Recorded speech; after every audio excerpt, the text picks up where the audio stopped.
Saudaraku, jadwal pertandingan grup C kualifikasi Piala Dunia 2026 antara Bahrain versus Timnas Indonesia akan dihelat di National Stadium pada Kamis 10 Oktober, kick-off pukul 23 WIB.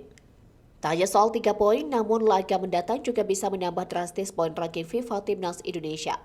Dilansir Football Ranking, Timnas Indonesia bisa mendapatkan poin melimpah jika mengalahkan Bahrain. Hal ini patut dipahami karena jarak kedua negara di ranking FIFA. Untuk Timnas Indonesia berada di ranking ke-129, sementara Bahrain jauh di atas yaitu 76 dunia. Jika demikian, tambahan poin fantastis bakal didapat tim yang lebih lemah secara posisi ranking FIFA. Football Ranking mengkalkulasikan Timnas Indonesia mendapatkan plus 16,89 poin jika hal itu terjadi. Tambahan poin tersebut bisa membuat Timnas Indonesia melesat ke urutan 122 FIFA. Artinya, Timnas Indonesia bisa naik 7 peringkat jika memenangkan laga. Pasukan Garuda bisa menggusur 4 tim konfederasi asal Afrika, 2 tim UEFA, dan 1 sisanya Asia.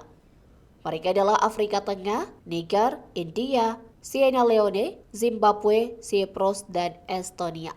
Sementara jika meraih hasil imbang, Timnas Indonesia tetap mendapatkan poin di laga kali ini. Kondisi itu serupa dengan 2 pertandingan lalu di mana Timnas Indonesia menuai skor sama kuat atas Arab Saudi 1-1 dan Australia 0-0. Lantas bagaimanakah perhitungan poin lengkap Timnas Indonesia saat melawan Bahrain? Perhitungan poin lengkap Timnas Indonesia, jika Timnas Indonesia kalah, min 8,11 poin, jika Timnas Indonesia imbang, plus 4,39 poin, jika Timnas Indonesia menang, plus 16,89 poin. Head to head, Indonesia versus Bahrain.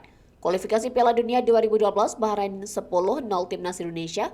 Kualifikasi Piala Dunia 2011, Timnas Indonesia 0-2 Bahrain. Piala Asia 2007, Timnas Indonesia 2-1 Bahrain. Piala Asia 2004, Bahrain 3-1 Timnas Indonesia.